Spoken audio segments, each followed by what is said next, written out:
I'm Katherine Appleton. I'm from Bournemouth University, and I was asked to come and talk about some of the public health related questions that need answering and potentially could be addressed by a more meaningful measure or more comprehensive measure of dietary sweetness.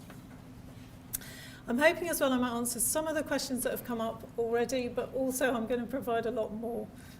So we'll see. Okay, so first of all, by way of background, I'm sure we're all aware the World Health Organization currently recommends both children and for adults that we reduce our intake of free sugars, or that intake of free sugars should be reduced to less than 10% of total energy intake for health reasons. And in fact, the reduction to less than 5% of total energy intake would have additional health benefits.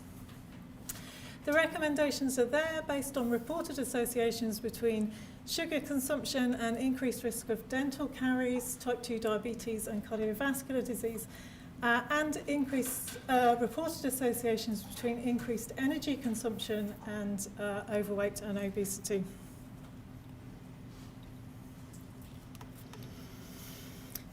In order to facilitate this reduced sugar consumption, we've already heard the World Health Organization and many other public health bodies also recommend reducing our consumption of sweet taste.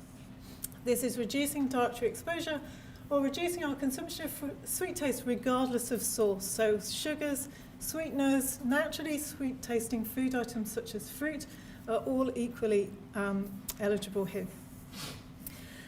The suggestion here is that essentially reducing our consumption of sweet taste will reduce our preferences for sweet taste and will reduce our sweet taste intakes, as we've already heard today. A suggestion that would counteract the suggestion that increasing our exposure to sweet taste results in increased preferences and increased intakes, the original sweet tooth hypothesis.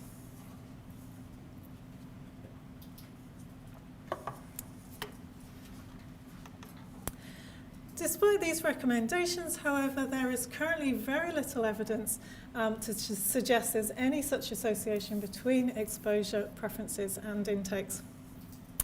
And so what I've got put up on the table there, or on the slide there, a review of ours recently conducted to investigate exactly this question. We find very little association between exposure and preferences and intakes. But to go through some of the details, or to kind of make it more convincing, I want to give you some of the details of the review. It was a systematic review of the published evidence. As Paula said, there have been other reviews available, but none of them systematic. So this one, a systematic review of the published evidence to answer the research question, does dietary exposure to sweetness in humans impact on the subsequent generalised acceptance, preference, choice and or intake of other sweet foods or beverages in the diet?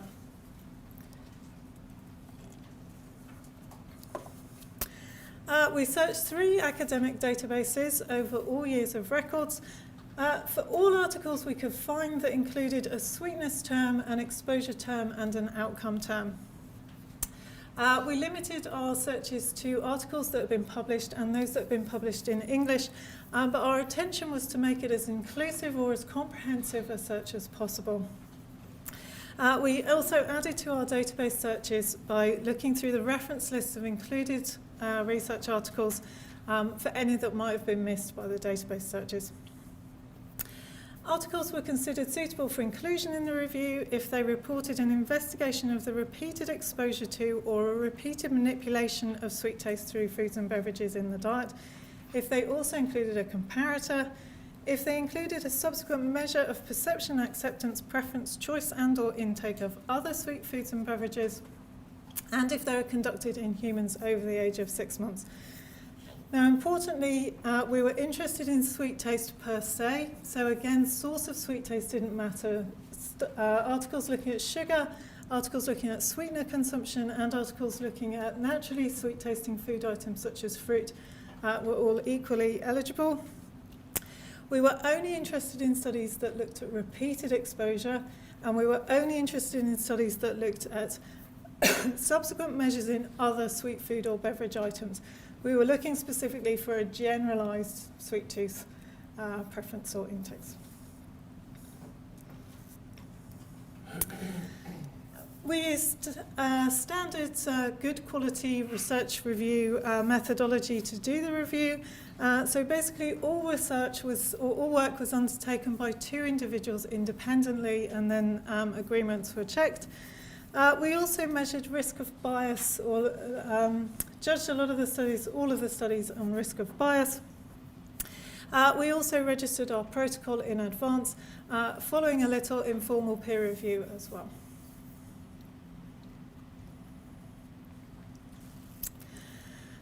Our searches were most recently conducted in August 2017, and we ended up with over 20,000 potential articles that could be relevant to this research question. After a lot of screening, we whittled them down to 19 articles, as you can see towards the bottom, which detail 21 different studies, 7 population cohort studies, and 14 controlled intervention studies.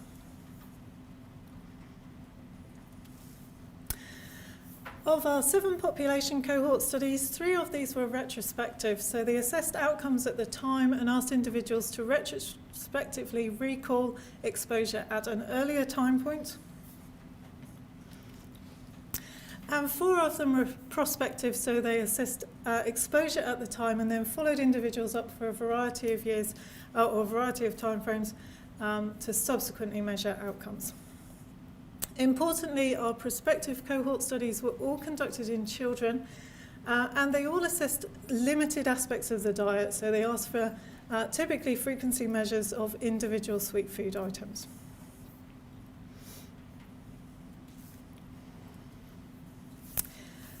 Of our 14 shorter controlled intervention studies, we had 9 that were relatively short term, which we defined as 30 exposures or an exposure period of less than 30 days. And then 5 of them were longer term, lasting, as you can see at the bottom there, up to 6 months. These longer term ones were all randomized control trials or secondary analyses of randomized control trials, with the exception of the second one in the table there, which was just a non-randomized clinical control trial. So from the evidence that we have, does dietary exposure to sweetness in humans impact on the subsequent generalized acceptance, preference, choice and or intake of other sweet foods? From the longer term studies, we have very limited evidence that's largely equivocal. From the population cohort studies, we have limited evidence that's largely equivocal. From the shorter term intervention studies, we again have limited evidence that suggests a higher exposure to sweet taste results in reduced preferences, not increased preferences, but also no impacts on sweet food intake.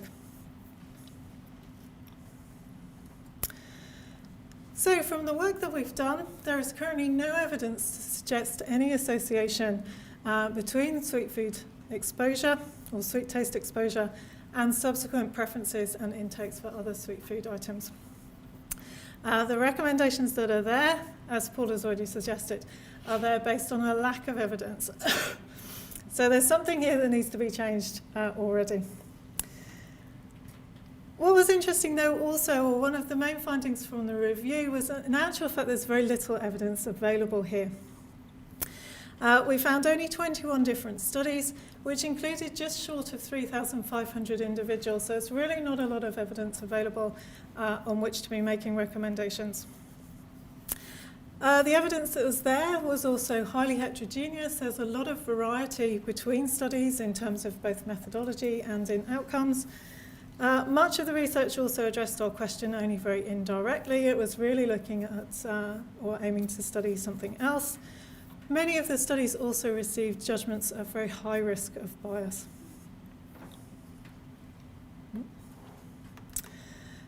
What's also interesting, particularly for today, very few of the studies involved a manipulation of the taste of the whole diet. Most of them looked at just individual food or drink components. Only 2 studies, in fact, tried to or manipulated the taste of the whole diet.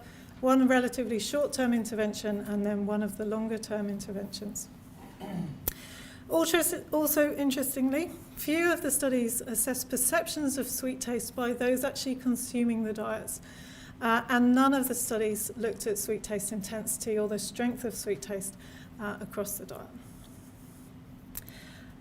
So more evidence is needed. More evidence particularly is needed that characterises dietary sweetness or that enables some measurement of dietary sweetness to allow kind of comparisons. So this, of course, brings us on to today. We really do need a meaningful measure of dietary sweetness. The ones that we currently have most often used are food frequency questionnaires. These are questionnaires that measure the frequency with which people consume individual food items. So in this case, sweet food and often beverage items. The difficulty with these measures, though, is that they often fail to take into account portion size or amount consumed, and they very rarely take into account aspects such as sweet taste intensity. No food frequency measure that I'm aware of looks at sweet taste intensity as well. By comparison, you can see there are taste-based databases also available, where panels have essentially tasted and rated a whole range of different foods on a number of different attributes, including sweet taste, to provide essentially a score for the strength of the, in this case, sweet taste of any particular food or drink item. So what we really need as a measure of kind of dietary sweetness is some combination of amount consumed with sweet taste intensity. And I shall give you some further questions at the end as to whether that's going to be enough. But there are two studies of which I'm aware that have currently done this, and there are others possibly available coming out about now. The two on the screen, though, they're Yuan et al. 2016 and Van Langeveld 2018. The study by Yuan attempt to characterise the French diet, the sweet taste of the French diet, specifically in French children, and they used a measure of sweet taste intensity for about 1700 foods, in combination with food frequency measures. The study then suffers the same kind of problems as is accounted for by food frequency measures in general. The Van Langeveld study, by comparison, looked at combining sweet taste intensity with measures of energy intake. So this one, again, a measure of sweet taste intensity, this time in combination with energy intake, a better measure of amount consumed, arguably than frequency of consumption. But we still, and I think this possibly is the best measure we currently have, but arguably there are problems here as well, specifically for sweet taste. Of course, for sweet taste, we can consume some very sweet tasting food items that contribute zero energy or very little energy to the diet. I'm thinking, of course, of zero-calorie beverages, but some low-calorie desserts will also be the same. They'll offer a lot of sweet taste, but very little energy intake. So it may be that energy intake isn't the best measure of measuring amount consumed specifically for sweet taste. It may be good for some consumers and in some cultures, but possibly not all.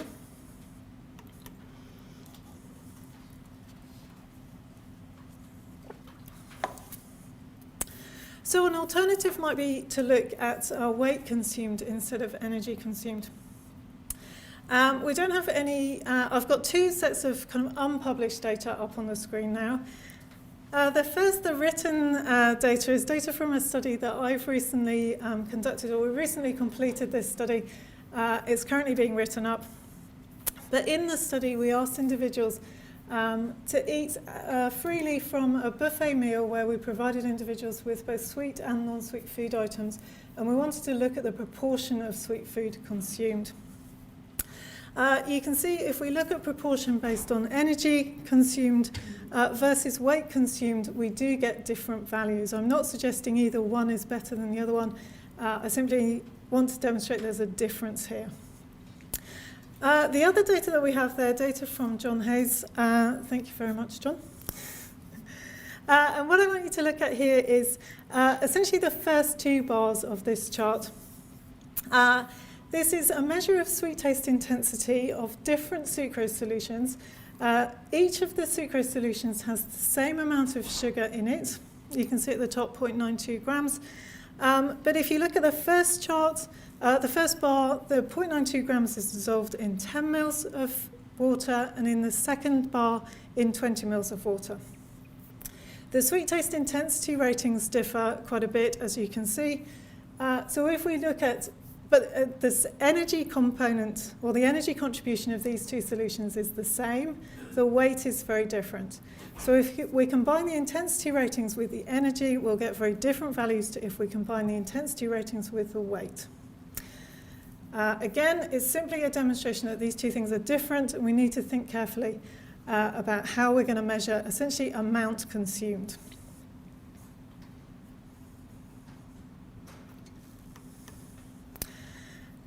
Okay, if we look also at the sweet taste intensity side, Paula is going to talk a lot more about this, and I think Kay's as well.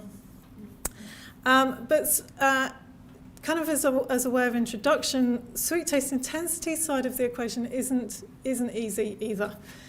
Suzanne has already suggested there are a lot of complications here, but just to point out a few of them.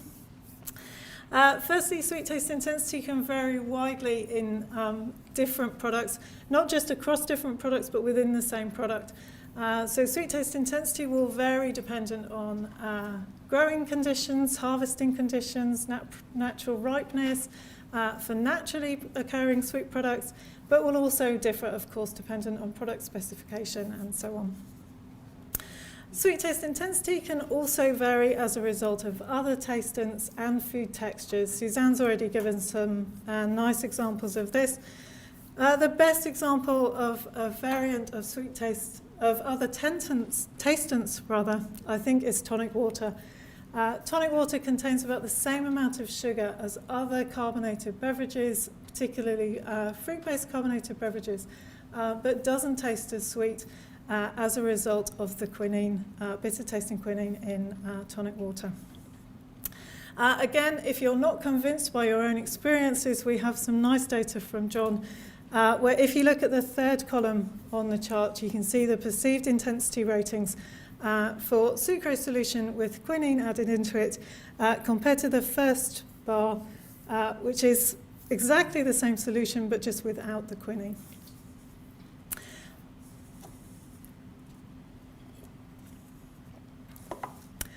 There are other examples of the same type of combination of tastants within a food product or a beverage product. If you add milk to a coffee-based beverage, for example, the intensities of sweetness will increase. If you add a vanilla flavour to a milk-based beverage, the sweetness intensity will increase. So there are a lot of variations here, a lot of potential complications. By texture as well, Suzanne's already mentioned this as well, there are differences dependent on textures. So the optimal sweetness concentration for solids is typically much higher than that for beverages.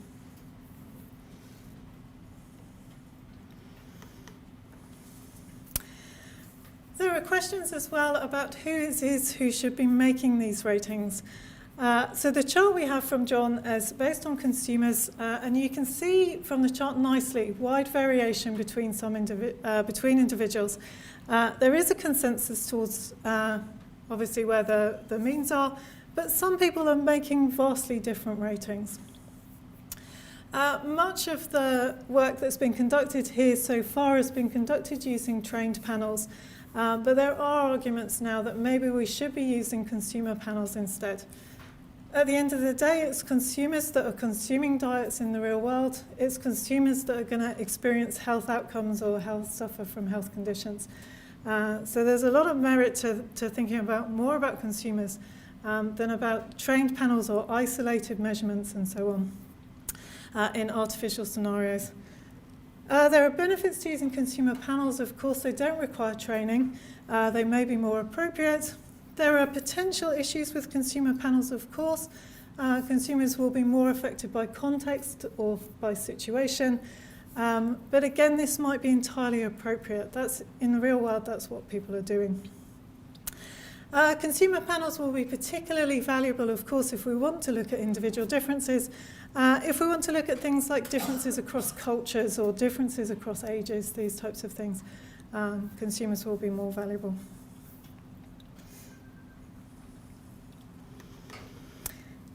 To go back to thinking about dietary sweetness as a whole,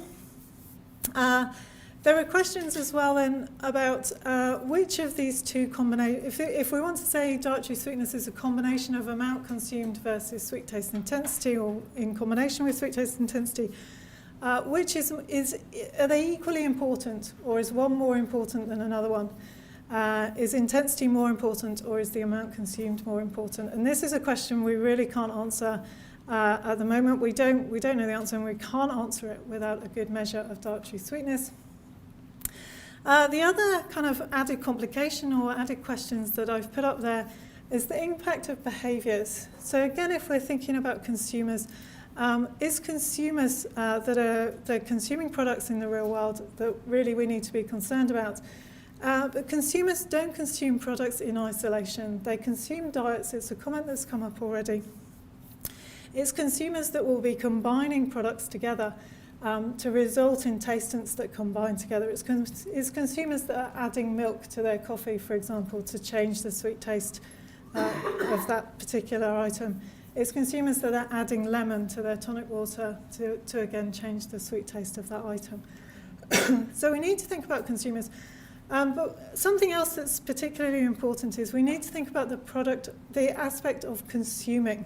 We're not just talking about individuals, but if I consume, for example, if I consume my sweet drink over 2 minutes compared to 2 hours, is that a different exposure? Is an added complication. Similarly, if I consume my sweet beverage intermittently throughout a meal, does that make my savoury meal now a sweet meal compared to if I consume my sweet beverage just in the 2 minutes at the start or just in the 2 minutes at the end? Similarly, if I consume my sweet beverage at the end of the meal, even if just for 2 minutes, and the sweet taste then lingers all afternoon, is that different to had I finished my meal with a coffee and the lingering taste was one of bitterness? So unfortunately, it's not even as straightforward as worrying about amount consumed and sweet taste intensity. There are other issues going on here as well. Maybe we do need to think about duration, but other practices as well.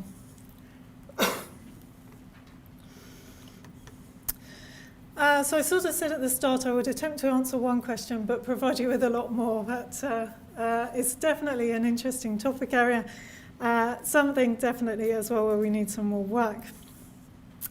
A more comprehensive or more meaningful measure of dietary sweetness will allow us to look much better at associations between sweet taste exposure and subsequent preferences and intakes.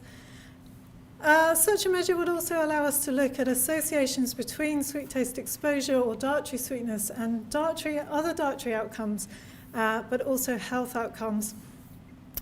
So it is possible, for example, that dietary sweetness or sweet taste exposure has impacts on things like fat consumption or salt consumption. And it's very possible if we reduce our sweet taste consumption that actually our fat consumption might increase or our salt consumption might increase. And these are important, of course, important public health questions. In terms of outcomes, it would be nice to be able to directly associate dietary sweetness or sweet taste exposure with cardiovascular disease, type 2 diabetes, these health outcomes that are currently just suggested.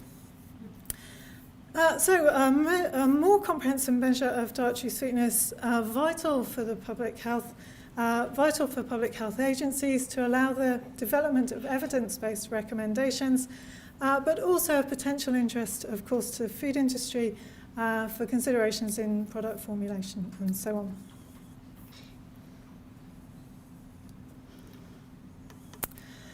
Okay, with that I will finish. I'd just like to thank my collaborators on the review and the funding we received to do the review in the first place and have subsequently received to disseminate it. Offer my email there if anybody would like a copy of the review, can't access it, or has any comments in general, and thank you for your attention.